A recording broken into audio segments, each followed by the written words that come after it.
Once again, we are back with this episode of Anime Watch Club. We are watching Trigun this week, a sci-fi western that is a little goofy. As always, I'm Tyler, and I'm joined with my two co-hosts, Doug and Sean. Gentlemen, this is fitting. Howdy. Howdy. Howdy. Howdy, partner. How's it going? Oh, yeah, so Trigun. As we enter this period, how you liking it so far, boys? Okay, so I told you guys, but I honestly didn't like it at all at first.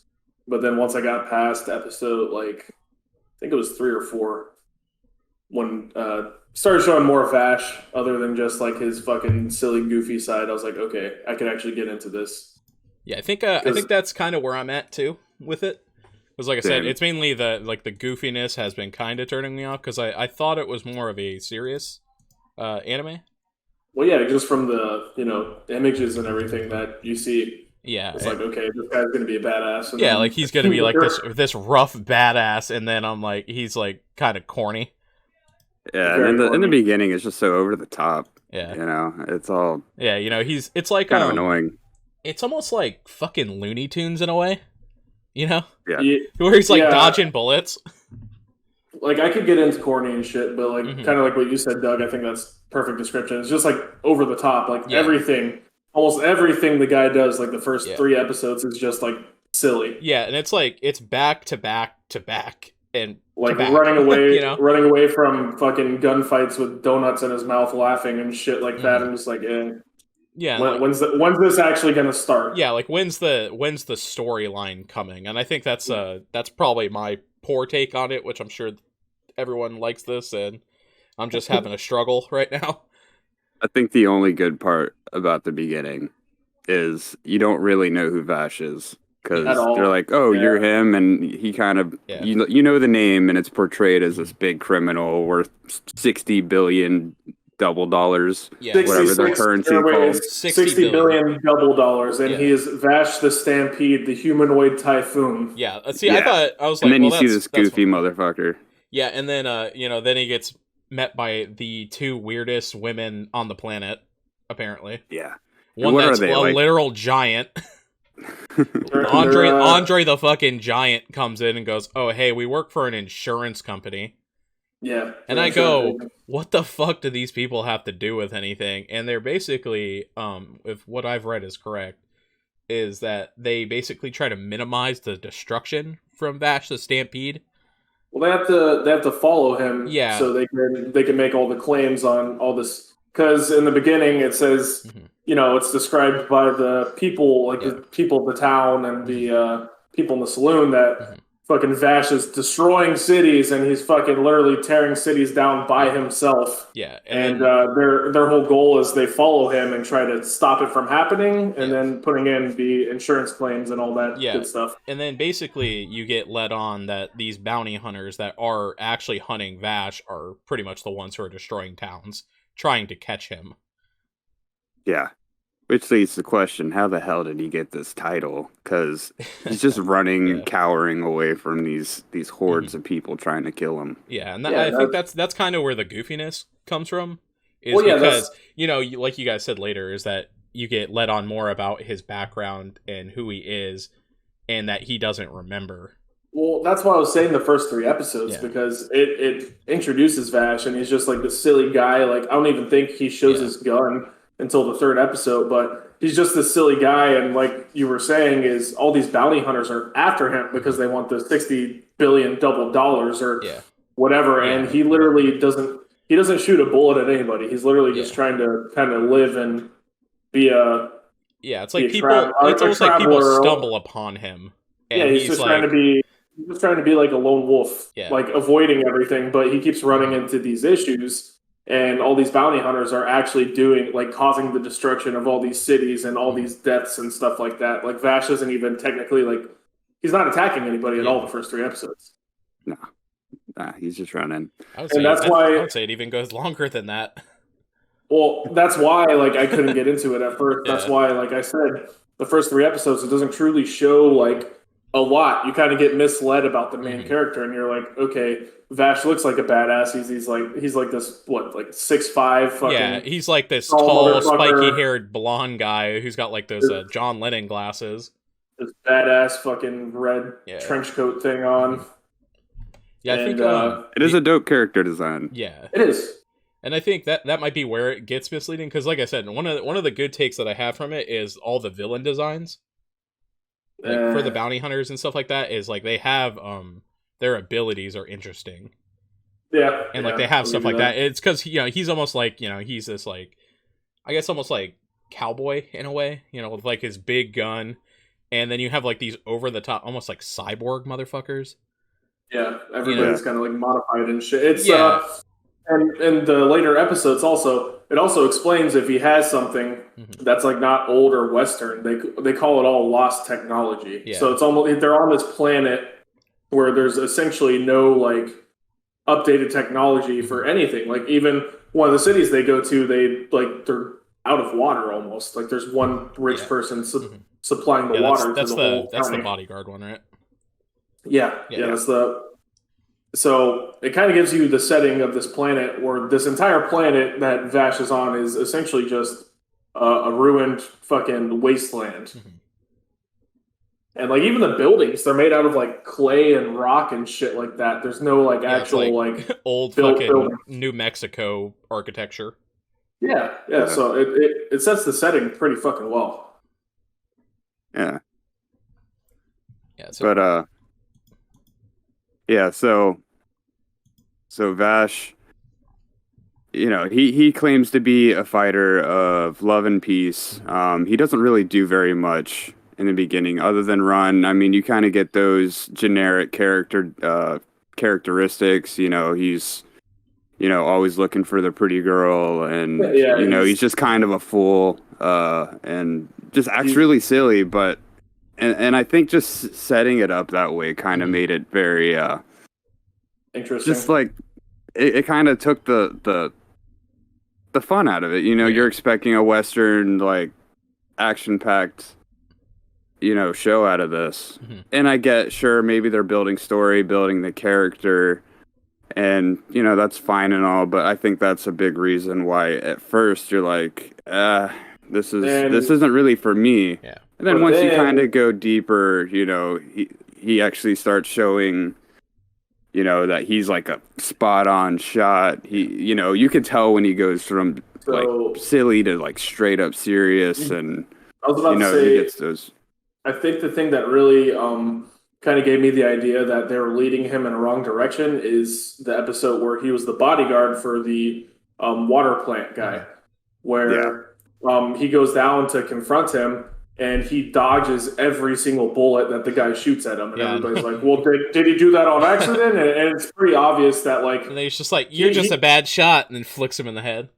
Yeah, he literally... You could tell he does that on purpose. And you could tell, like, Vash has these characteristics where, like, you could tell he has the talent and the power that everybody is, like, putting behind his name. It's like there's more than they let on to, basically. Yeah, and throughout the episodes, it gets slowly introduced more and more and more that Vash is actually like the sure shot and the badass, and nobody can take him down, essentially, almost. I think to go with that point, too, it's kind of where, like, Meryl, like, at the end, so, when they have the girl that's, like, hunting the water guy.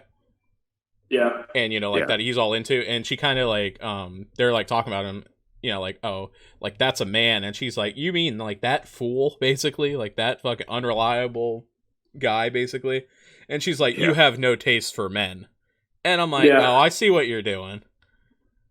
Oh, yeah. The setup is pretty obvious. It's like she can see it, but they can't. And it's like a kind of like a wink towards you. Well, and also, Millie completely and totally eggs on Muriel that she wants him pretty bad, and she's like, no, I don't, no. I look like a boy. Yeah. Dude, I saw the intro, I was like, who's this guy gonna be? And I was like, oh, that's a girl. Oh, God. And then I'd say after... Go ahead, Doug. Sorry. I was just gonna say she's a bad bitch.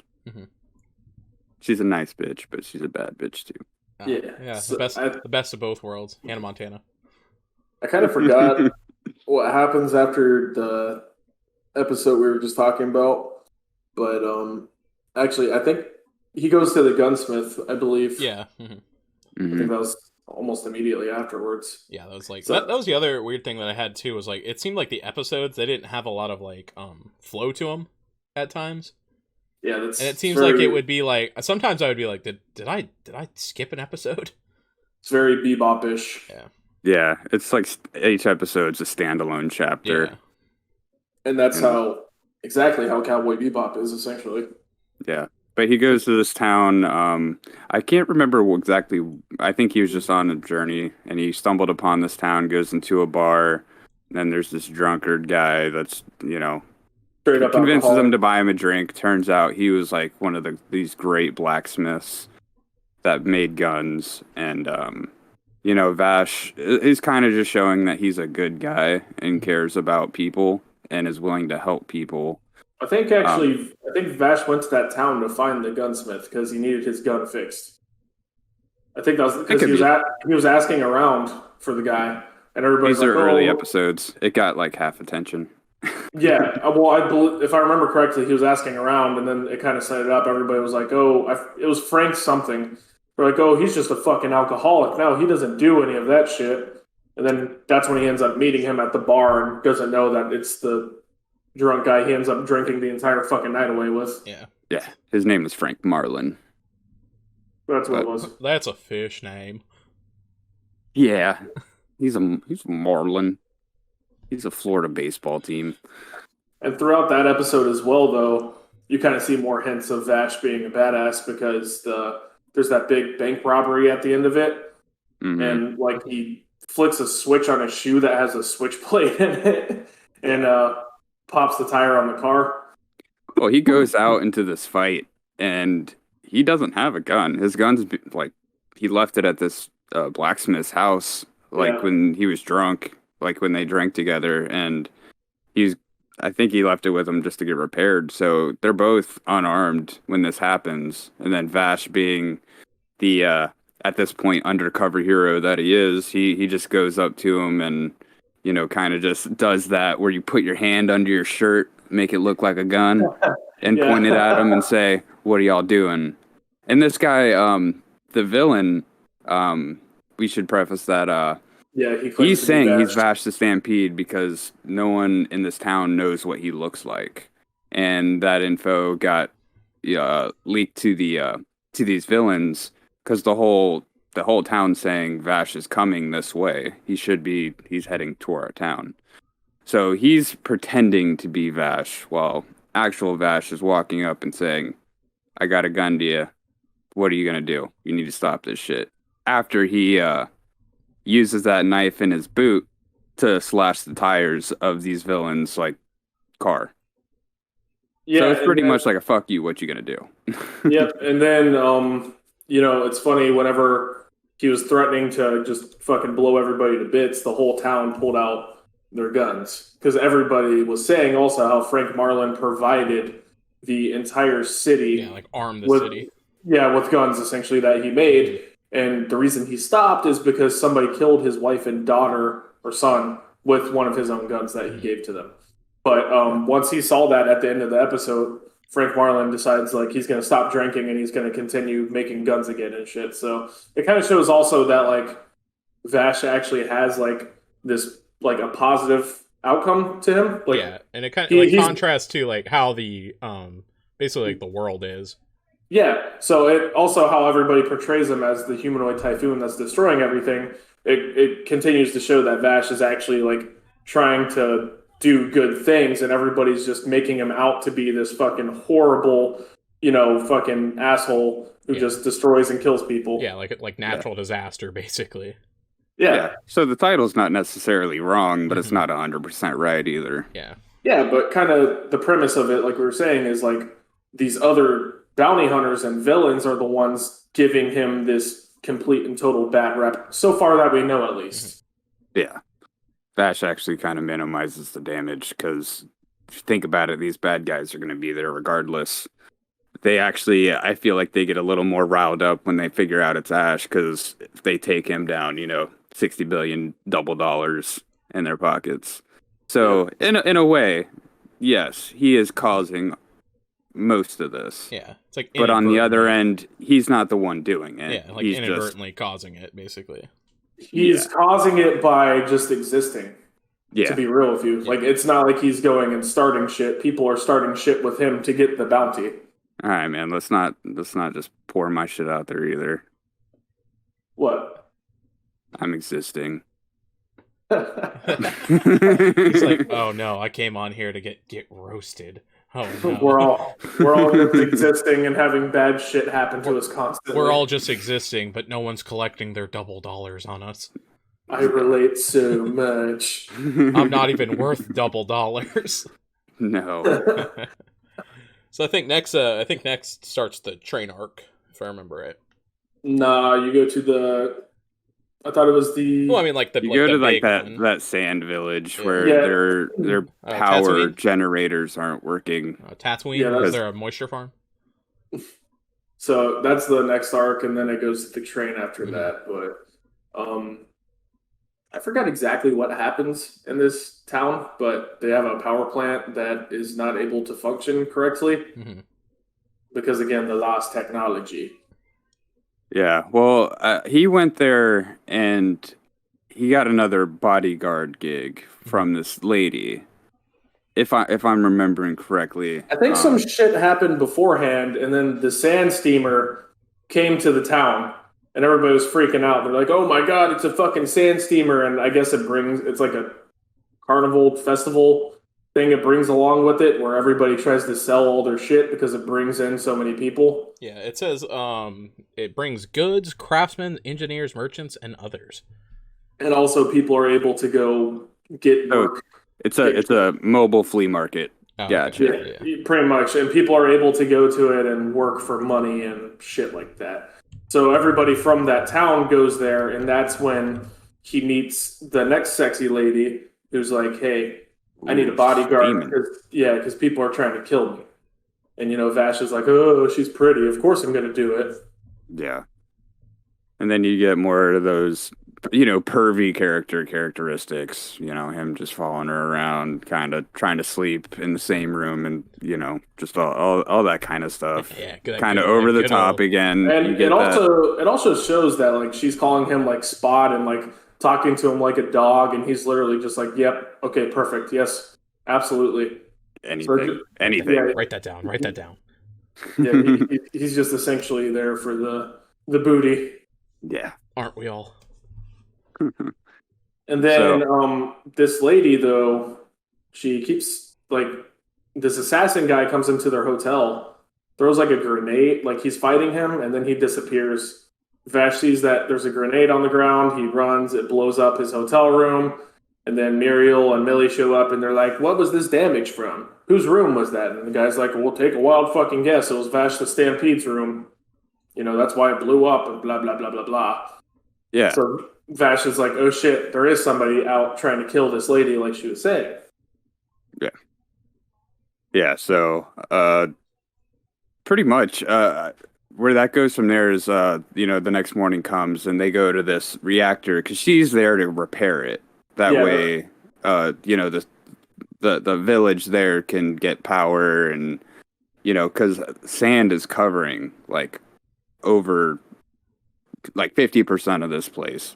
And these reactor things are supposed to either prevent it, give power. I don't really remember the specifics of that, but she's there to repair it. So she ends up alluring Vash to go into this other room that she needs, help from him in. And it turns out the assassin's there, and she actually hired the assassin to take Vash out.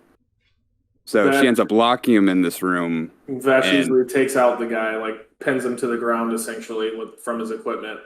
Yeah, and this kind of shows, like, Vash is competent. He's actually pretty good in combat.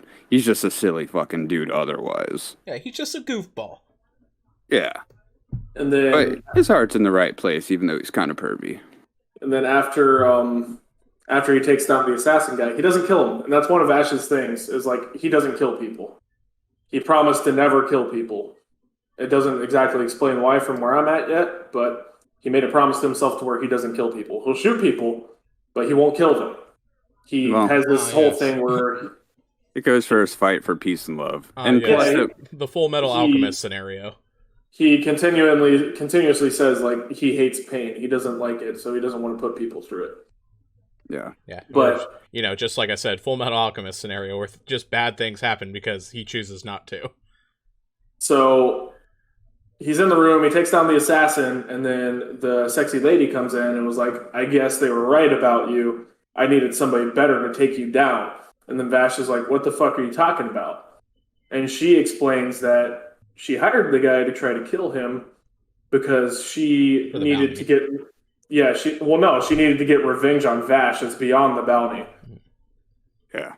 Because there's something... She explains that in the past it was said that Vash destroyed pretty much her whole home city on her planet. And I forgot which planet it was, but the planets are named after the months of the year. I think it was like June or something like that. I don't remember. These are just details. Yeah, it was like June or July. But anyways, she's like, yeah, you destroyed my whole fucking city when I was a child, pretty much. My mom and dad died, and I had to grow up on my own and shit. And she's like, I'm here to get revenge on Vash the Stampede, essentially. Yeah, and this is when you find out, like, he has no memory of any of this. But in the flashbacks, it's showing this lady as a little girl, like, looking up at Vash. Sorry, I'm going back to Banana Fish. They're so close. But it all intertwines. Yeah. Fucking Vash killed Ash. That's the real fucking thing. No. So, yeah, it shows, like, this little girl looking up at Vash with this real stern, like, look, and that's the only context you get out of it. And Vash has no memory of it. She couldn't see his face or anything. Well, at the end, it kind of showed like a black and gray version. I mean, you can obviously tell it's Vash with those, spiky Elton John glasses and his spiky hair. Continue. Yeah. So, and she kind of sees another side of Vash because Vash doesn't remember, but the story of it, makes him start crying, and he feels bad and guilty and says he doesn't blame her, and she gets kind of frustrated because it's like, this doesn't seem like the person that would do that to, me, my family, and my home planet. So another thing, she actually set off the reactor to make it explode while he was in there. And That's true. I don't remember what he did, but he made it stop. He just did an OP move. What all OP characters do. It's high noon. So whenever he gets out of the reactor, that's when he confronts her. She realizes all that shit. And he says to her, like, if you're trying to get revenge on somebody who did that to your city, you'd be a hypocrite. If that reactor exploded, you would have killed everybody in this town. You would be just like me. And she's like, continues to say, like, that's not fair coming from you. Like, you're not allowed to say that to me, essentially, because you caused this. And the whole time she has a gun to his stomach, and he's like, I wouldn't, kill me if you want to, essentially. I'm not going to kill you. Yeah. And she couldn't do it. Yeah, that's when she had that moment of realization you were talking about, though, where it was him who, I don't know if he saved her or what, but she walked up to him and he gave her a hug when she was a kid and shit. She had that whole realization, and they both had emotional breakdowns, and nobody ended up dying. They essentially went their own ways. Yeah, and, at the end of it, Vash is kind of a hero again. But then you're just lingering on with what's this past that, there's no allusion to until this point. Because this is like, what, episode 5, 6? I think it was like 6 or 7. 7. Yeah. But that's where, for me, the story where I truly started to get, like, actually, like, it clicked for me. Like, I want to watch more episodes now, because you find out Vash can't remember anything about his past except his childhood. You're like, okay. Like, they finally start to let you in on a little bit of the background. Well, if he can react that way of just some lady telling him a story, there's clearly something wrong. But again, also, it shows him more in action. It shows him doing what everybody claims he could do, and also ties in that he can't remember anything that happened. So we want to find out what exactly happened to Vash and how did he become like this fucking OP badass gunslinger that everybody makes him out to be. Yeah, and he as the watcher too, it's just like we get all these badass details, and we don't get to see a lot of that in the beginning. Yeah. It's more just running and being silly, and it's like, what's the real purpose to this? I mean, yeah, we're seeing this guy. He's doing minuscule things. You get to see peaks of it. Yeah, it's kind of like I feel like in this one, am I going to start to care about his backstory? You finally see some action out of him. You get a little more realism out of the story and out of Ash. I think I agree with Sean here. This is kind of when I'm like, okay, there's more to this. That's when it starts like actually settling in. Like, okay, this shit's about to get good. Yeah, and it does. I'd say this is the turning point, and I liked pretty much everything after this. Yeah, so far I have as well. And the next couple episodes is the train arc that you were talking about, Tyler. Okay. So after that happens, the sand steamer leaves the town. Vash gets on the sand steamer, and then Muriel and Millie decide to get on the sand steamer also. Because they're pretty much just Vash's cheerleaders at this point. Yeah, it's just harem. You know how it is. Yeah. And while Vash is on the sand steamer while it's going to its next location. By the way, the sand steamer is like this giant fucking land blimp thing. Yeah, if you ever seen Star Wars, it's kind of like I'm gonna get so much shit for not knowing this, but like the sand planet, those little like whatever guys. Cantina? They had that big old no, not Cantina, but I thought you were like going for the Cantina song. Like and that's been they're not Ewoks, but Cantina. They're like the the Jawas. So anyways, yeah, exactly. Anyways, they get on the sand steamer. It's going to his next location. Vash runs into this kid that I forgot what he catches him doing, but the kid's up to no good. And the kid Vash is like, "Yo, what the fuck are you doing?" And I think he caught him stealing or some shit like that. And then the kid made up this bullshit fucking story to make Vash feel bad for him. He's like, "Oh, my dad always hits me at home, and my grandma smacks me when I do wrong, and I can't go back there." And it even shows the kid look away, and in his head, he says, like, "Oh, this is the dumbest fucking excuse I've come up with so far. There's no way this guy's gonna fucking fall for it." Yeah, like goes with his like trusting personality. Yeah, and then it pans to Vash, and he's literally fucking bawling his eyes out, and he's like, "I will protect you no matter what." And the kid's like, "Really?" So Vash takes in this kid. You essentially find out the kid was hired by this gang to set up explosives in the sand gang. The Bad Lad Gang, that's it. Yeah. This kid is hired by the Bad Lad Gang to set up explosives throughout the sand steamer. So that's why they're called Bad Lad Gang. No, tell me. No fucking way. Because they're bad lads. No fucking way. Oh my God, no way. No way. Yes, Harvard. Get him on now. Sign him. I wouldn't want those lads. Yeah, dude, they're bad. I heard they're pretty bad. Pretty bad, dude. So the kid, his name is Kite. He sets up the explosives in the sand steamer to essentially allow the Bad Lad Gang to do this heist on the sand steamer and get all the goods and materials and the money, because it's all about the money. Yeah, and he's on there to also like knock out some of the guards to kind of make it easier to infiltrate. Also, like he ends up giving like putting some sort of serum or whatever in a beverage Vash is drinking, and it kind of puts him out. Yeah, so what panned that off and kind of foreshadowed the gang was the kid was looking out, or they were looking out the window at nighttime, and Vash was like, "Oh, it's so dark outside."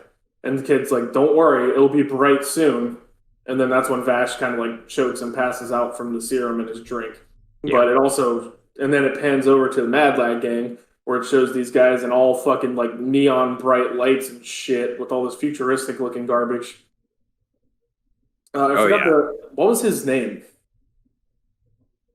The main villain. Neon. I'm about to look it up real quick. It's Neon something. Brilliant Dynamite Neon. Ah. Yep, that's it. The guy's name is Brilliant Dynamite Neon. You can't make this shit up. Nah, he looks like he looks like something out of He looks like what is it? Double Cup from he shit, like what's it called? He looks like McCree. He looks like a McCree with like neon lights. He kind of looks like Riff Raff's Double Cup. It's like I can't remember the show, but it's it's like if Overwatch made a really bad neon skin for McCree. He does kind of. He also does kind of look like a fucking JoJo character. He does. Yeah. Yeah, he kind of has the features for it. Yeah, like big brawly, but then wearing these like neon colors. So Kite, going on with the episode, Kite gives Brilliant Dynamite Neon the fucking signal to continue the heist that he has everything set up. Sets off the explosives. The Bad Lad gang comes on the ship, and they're like, "Okay, bitches, we're huddle." And he tells Kite, like, huddle all the civilians and passengers into one area. He's like, "Let me get the safe." They're like, "We can't open the safe even if we wanted to. The key's in the city," or some shit like that. So here's to do our terrorist move to crack it open. Yeah, and he's like, "Okay, well, the only way we're going to crack this motherfucker open is if we drop it in a big canyon, essentially." And you find out about this guy, Brilliant Dynamite Neon, that he wants to do everything in the most flashy and flamboyant way. Fitting. Yes. He wants everything shiny. Yes, shining bright, as he says. He is a barracuda. Little did they know that Millie, Muriel, and Vash decided to kind of stay behind, away from all the passengers, and they essentially go on this mission to take them out. And you find out more about Kite's past. His dad was the creator of the sand steamer. His dad never truly gave him time or attention. That's why he's acting out and doing all this bullshit for money. And he ends up helping Vash, because Vash like forces him. He's like, "Hey, we're gonna, stop being a little bitch. We're gonna survive this shit. Just help me out." Well, just backtrack a little bit. We got to have at least one. Vash, when he was knocked out, he had a small dream sequence where you meet another character named Rem. Forgot about that. I feel like that's his past love interest. You don't know anything about her. You just see her and him calling out for Rem. You think it's that's got to be like a thing, right? You think it's interesting that isn't it the deep sleep cycle called Rem? That's what I was gonna bring up. I was like, that's got to be a thing that she's named after that, right? Her name is Rem. Yeah, I didn't put that together. He only sees her in his dreams. I wonder if that's a thing. Moving forward, I wonder if that's a fucking thing. Yeah. And maybe it's a subconscious. And her eyes are going to be fucking flying at like a mile a minute. We'll report back when we know more. Back to the original story. Yeah. I just thought it was important to throw that in. No, it definitely is. I totally forgot about that. So Kite knows everything about the sand steamer, every location of everything. He has the original blueprint of it, which he has with him. And he helps Vash navigate through the ship, find out where the bogeys are whenever he's running down. And another instance showing Vash's I don't want to kill anybody or hurt anybody. The first two people he runs into, he shoots both of them. He ends up getting shot also. Yeah. But he shoots both of them. And he's like, "Shit, this is bad." And then Kite's like, "Why?" He's like, "Because I shot him in the wrong spot. He's bleeding horribly now." And Kite's like, "Wow, why are you being a pussy? Just fucking kill them. You're wasting your time." and Vash is like, "No, I took a vow to never kill anybody and try and hurt everybody as little as possible." Yeah. So he actually helps the guy stop his bleeding before he continues on with his mission, and then kind of again shows Vash being his humble, almost hard-headed morals, even though he doesn't know who he is. Yeah, his humility that he still has, and he kind of goes on through that sequence where he's taking out bad guys and Kite's leading them, and then Brilliant Dynamite Neon. I can't say that name without laughing. This is called Neon. Yeah, let's avoid the chuckles. Neon fucking he finds out Kite's in the control center, holds him captive essentially from his other guys. And then Neon's like, okay, Vash, like, you're surrounded. There's nothing you could fucking do. You find out Millie and Muriel disguise themselves as his bad minions. Lads. Yeah, bad lad minions. Yeah, what a stretch that they look like bad lads. And they're like, okay, no, you can't. He's not surrounded. He has help. She holds a gun to him. And then I guess from that point on, I forgot what happens exactly. The sand steamer's getting closer to the canyon. Mm-hmm. So Vash and Neon decide to have a one-on-one duel to decide, what happens from there. Yeah, this is when the steamer's kind of, it seems like it's about to almost explode. Well, yeah, that's like what I said. Everything's running hot. And it was edging closer and closer to the canyon. They're only I forgot how close they said they were. Yeah. Well, they went into a narrow part of the canyon too.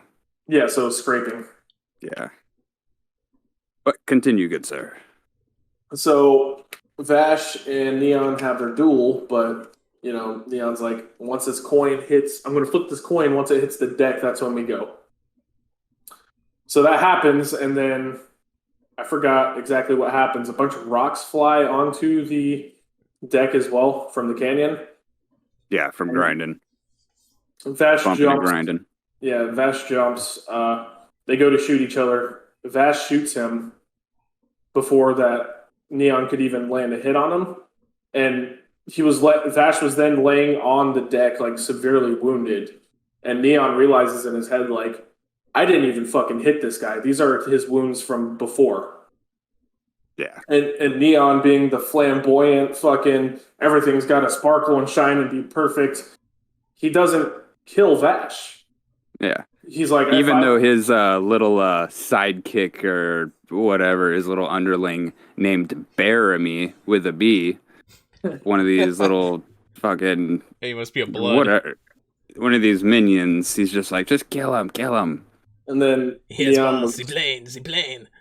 Well, Neon was kind of like, if I'm going to kill this guy, I want to do it where we're both on equal terms kind of thing. Yeah, he respects Vash. Yeah, and Neon also realized Vash shot me while he was wounded and I didn't even land a hit on him. Yeah. So Neon's like, fuck this shit. He respects Vash, so he doesn't kill him. They get off of the ship, escape, and then the sand steamer is edging closer to the canyon. It kind of blacks out before anything happens. You see Kite pulled the emergency stop lever. Yep. That was in the steam room.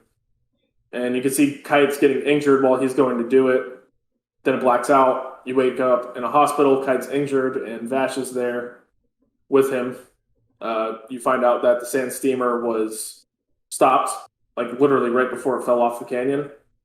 And they're kind of reminiscing, Kite's like, what the fuck happened? How did we stop?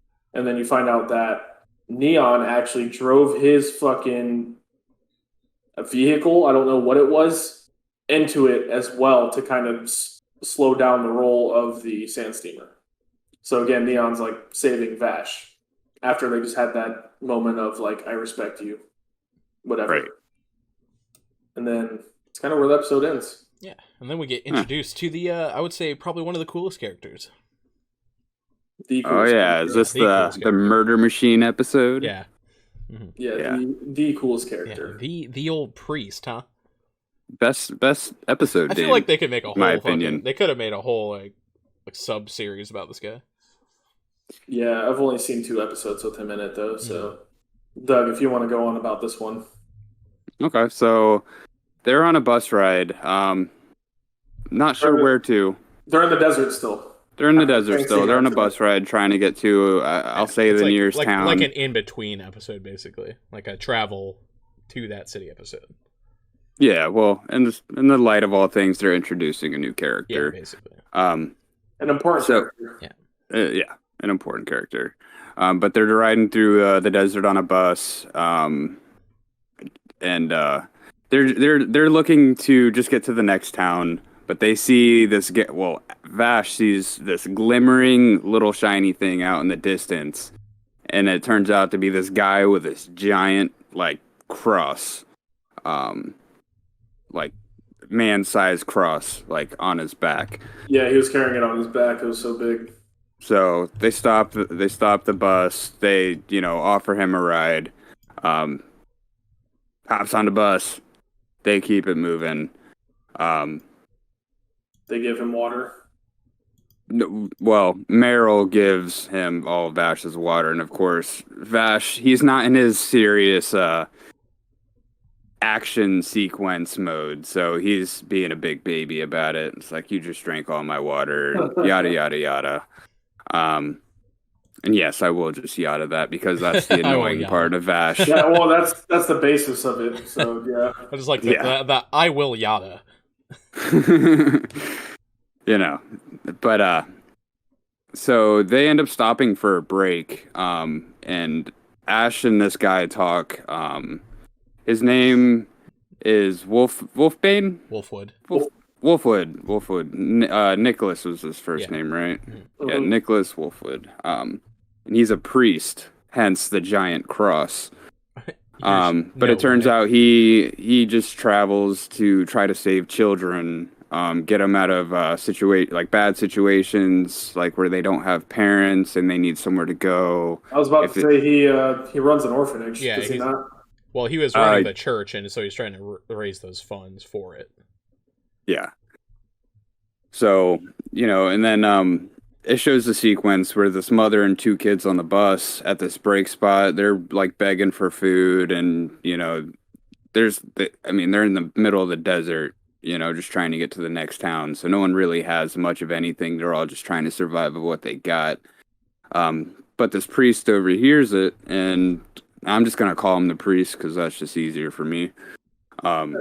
He has these like little like meal, almost like little single like Hershey's piece, like not like the Kisses, but like the little bar. Either way, it's like a little meal thing. It's called a Hershey bar, Doug. I think it said meal bar on it though. Yeah. Well, as soon as I said Hershey, I'm like, oh shit. I think Hershey's Kiss, and it definitely didn't look like that. But it was like less like a little single like Tootsie Roll sized thing. So he has 3 of them. He gives 2 to the kids, and he's like, I'm gonna keep this one for me. Ha ha ha. And it kind of shows Vash that he's a good dude. Vash has a smile on his face because he's like, you did the right thing. That makes me happy. But it turns out there are didn't someone go like missing? Yeah.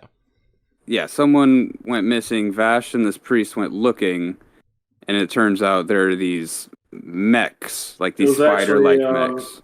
It was one of the daughters, one of the kids that he gave the meal bars to. Well, I know there's a reason they left, because they left in a hurry and left her behind. I just don't remember because they saw one of those things originally. They saw one of the machines, and then they all hurried onto the bus. Yeah, the attack. And then it was one of the kids that he gave the meal bars to that ended up missing. Because the lady's like, "Where's my daughter?" And then they're like, shit. Like, wow, great parenting. So it turns out Vash jumps out, and it turns out the priest jumps out also to go back and save this little girl. And they both look at each other like, "The hell are you doing?" Yeah. And it kind of just shows that they're very similar. Yeah. Like they both have very similar goals, and they're both really trying to do the right thing. Mm-hmm. But they end up going back and looking for this girl, and it turns out there's so many of these mechs. And, Vash really shines because on these mechs, like, there's, like, a little neck head, like, sensor that you gotta shoot to, like, kill them. Oh, dude, Attack on Titan before Attack on Titan. Nice. Yeah. And Vash just bam, bam, bam, one-shots all of them. And in the middle of the desert, it was dead silent, and you just hear, Eren Yeager. You see the Beast Titan throwing these fucking mechs halfway across, just fucking kills everyone on the bus. Chucking George at Vash. And that's the end of Attack on Titan. Yeah, dude. That's the updated epilogue. Vash just shoots them all through the necks, and all the Titans are dead. Then for some reason, Vash is just like, I've done everything. I feel complete, and shoots himself. It's a crossover 20 years in the making. But yeah, so Vash is like one-shotting all these guys, and it turns out this priest is a pretty good shot himself. He's not doing anywhere near as much as Vash at this point, but he says whenever they're in the actual facility or whatever. Yeah, so they fall into like this they find the little girl. They fall into like this sinking sand pit, and it drops them off into this like alien-like facility. So when they're in there, Vash is like, "I'll go down there, to stop the production or whatever." And he's like, "You shoot from up here." And Wolfwood's like, "I've never shot a gun before." And then Vash is like, "All right, you want to go down there and I'll stay up here?" And then the guy was like, "No, you could go down there." Right. And then Vash is down there running like through all these machines and enemies and shit. And Wolfwood's actually like hitting them. And Vash stops. He doesn't stop, but it shows him thinking. And Vash is like, "This guy's a fucking accurate shot. I knew there was more to him than just being a regular priest." Yeah. Go ahead. Yeah. So they end up. What do they end up doing in there? Like they get in there. They pretty much. What do they end up doing there? Catch us next week. Yeah. It's. I'm realizing I don't really remember too much of this. I watched it not long ago. It's just him and Vash pretty much, working together for the first time. I believe they stopped the production of the robots. Yeah, and then Meryl and Millie show up.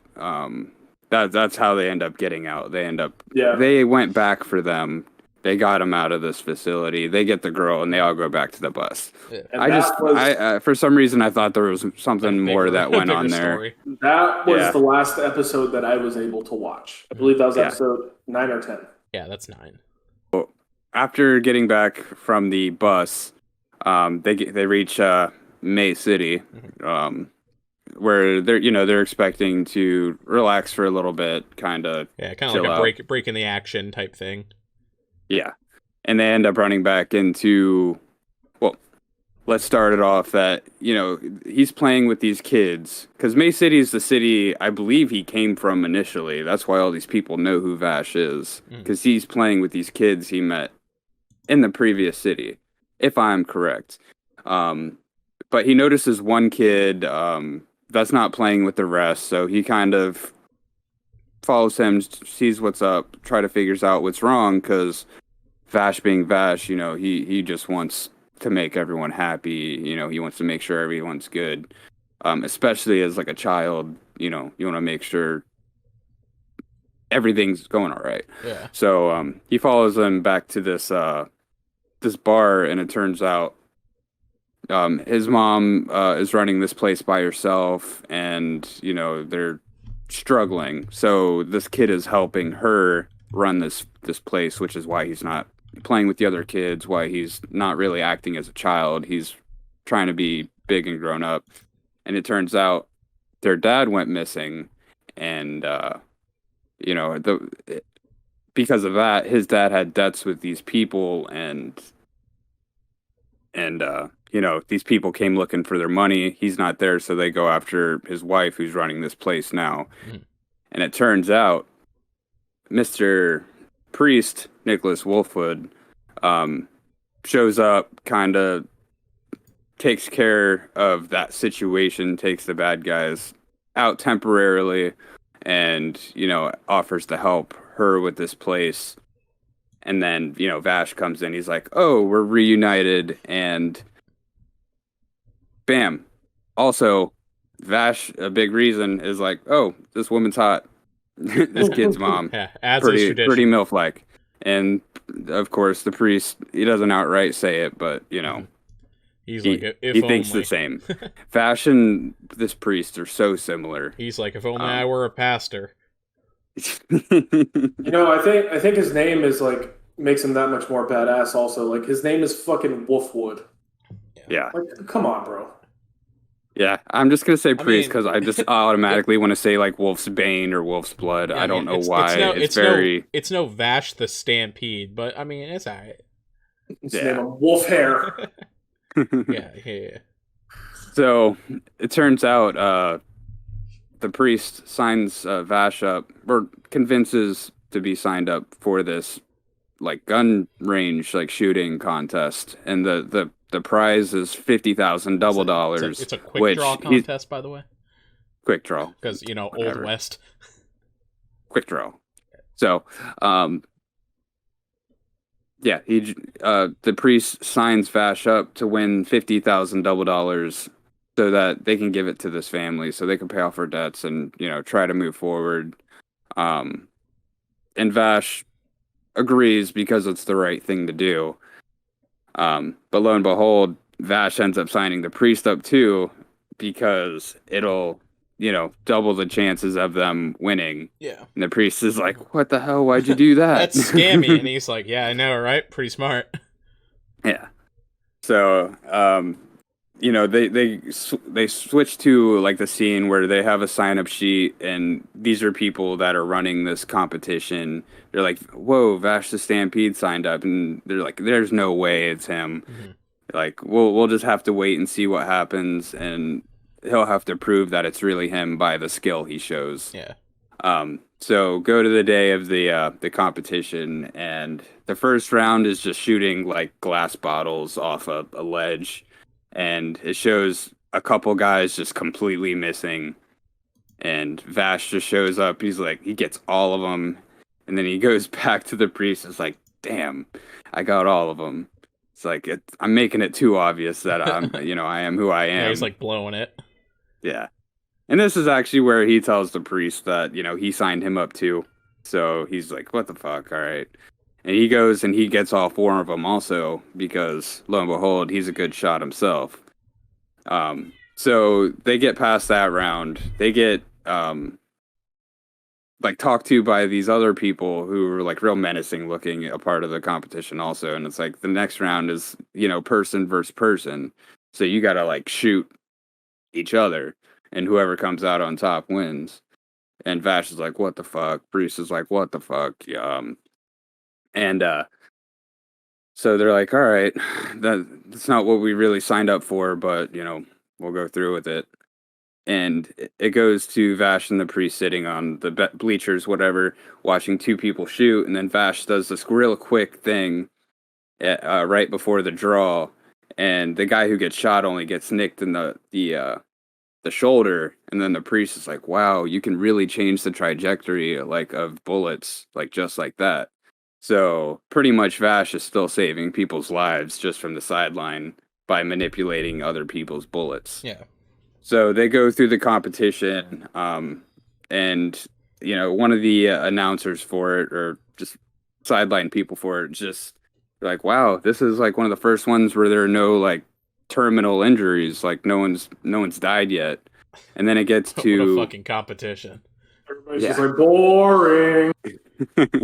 Bro, we're paying this money to watch people die. You imagine being like, yeah, this is my 5th one. This one fucking blows. So they get to the final bracket, and of course it's the priest versus Vash. So before the actual duel goes on, the commissioner of the event pulls the priest aside and is like, hey, let's try to kill Vash, and I'll pay you $30 billion double dollars. And then the priest is like, oh yeah, we'll split the bounty 50-50. Gotcha. And then seemingly he takes the bait. They do their duel, and they end up firing at each other. They find these blocks to hide behind. They both jump out and shoot each other at the same time, and they both go down. And then the commissioner's like, oh yes, they killed each other, I get all the money myself. They send a bunch of people their way, and to check the bodies, make sure they're dead. And turns out they both open their eyes, look at each other, look at all the people coming their way, stand up, because there's a pile of red under them, and they have wine bottles under them. They both shot these wine bottles off each other, and then they just start they both start shooting at this crowd, but the priest more so than Vash, because the Vash is like, we don't have to injure all these people, we don't have to kill any people. And the badass thing about the priest is he sets his cross down, takes the cover off of it, and it's just like a gun rack under it. And he just has fucking, just like 4 to 8, like just guns. So he's unloading in this crowd of people. Doesn't he call it the Punisher also? He probably does. He probably does. I don't know. Yeah, it's called Punisher. Yeah. So, and then it turns out, he's like, you're gonna pay us. They give it to the family that they initially entered this competition for, and then at the end of it, Vash is helping in their restaurant, and then the family's dad comes home because he wasn't dead, he was just missing. So Vash walks out and he's like, oh man, I was hoping, to fuck this kid's mom. It's a real shame. Sad. But we did the right thing and they both ended. And he's like, but for peace and love. I paid you. Yeah. So, and that's where that one ends. And that's as far as I got so far. It's probably a good wrapping point too, as well. Yeah. Like I said, too, it's a lot of the episodes are like one-offs too. Like a lot of them don't like tie in with each other. You kind of get like actually, I lied. I did watch one after that, but we can wrap it here. Yeah. That is that's our half of Trigun and how we feel so far. Yeah, that's like the first time. It's like, to summarize, a little boring at first, but gets a lot better. And also, there's a guy who has a cross gun. So, and his name is Wolfwood. So, at least make it to those episodes. Just skip ahead. Yeah. That'd be my suggestion. Yeah. I mean, you could. I wouldn't say skip ahead, because not like to that point, but I mean to like maybe like a couple. Nah, I would say watch it. Yeah, I feel like it sets the tone a little bit. It's as bad as the first 3 episodes are to me. I feel like it sets the tone still. Yeah, you kind of get a footing for what you're getting into, and then it just gets better. Yeah, this is. I have a feeling that it'll just continue to get better. And this has been Tyler's bad take. We're all gonna have bad takes. Well, what would you rate the first half of it, Doug? I'll give it a 6, just because it started off kind of slow.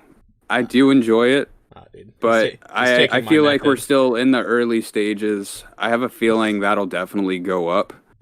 But at the moment, it's a 6. I still don't know a lot of what's going on.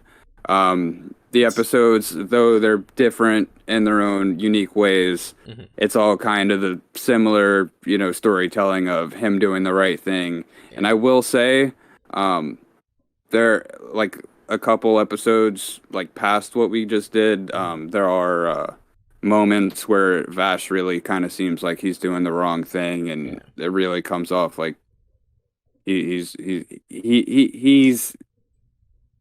changing. I just want to get to the point to where it's like a moral gray area, because like he has like these high morals to where he's like I don't hurt anyone, I don't kill anyone, and I want to see it to the point to where where it gets to that point where it's like, well, the reason you didn't do this ended up someone like this getting hurt, so don't you understand things like that? It's got to happen, though. And that's all I'm waiting for, and I know it's going to happen, and that's all I'm waiting for. And I see Doug took my typical route of you just give every anime about a fucking 6 or 7, and then you wait to see how it ends. Yeah, and it's mainly just because I find some of the characters kind of annoying. Yeah, I can see that. They're not very fully developed. They're kind of just there. Yeah. Especially in Millie and Merle and... they did a good job with the priest, and Vash is really kind of showing his colors. I'm sure Millie is too. Merle is kind of the biggest drawback for me. I think I'd give it like a 6.5. Yeah. I wouldn't give it that 7, but yeah. So where I left off though, I actually really enjoy where it left off. The only reason I'm not rating it higher right now It is because I didn't enjoy the beginning as much as I'm enjoying where I've left off. Eventually, I'll get my shit together and I'll be able to rate it properly. And I do enjoy that, like you said, Muriel and Millie are kind of but like the characters they have been introducing in the last couple episodes, I have like thoroughly enjoyed like their place and like what they actually do, what like just how they are in general. It gives me a lot of, not a lot, but it does remind me of Cowboy Bebop, and that obviously sets things up for me because Bebop's like my all-time favorite. But the start of it remind me a lot of it. The start of it, from episode probably 5 to about 10, where I've left off, yeah, I dig it a lot. It makes me want to watch more and more. So I'd stand at a solid 6.5. Yeah. So I'm about the same. Should be about wrapping up for us, the old Anime Watch Club. Happy trails, and make sure to click that subscribe button. Yeah, we'll be back next week with Kentaro Miura's full discography, all his Berserk animes, and may we wish him a restful peace. Sag. R.I.P. Very sad. Yes.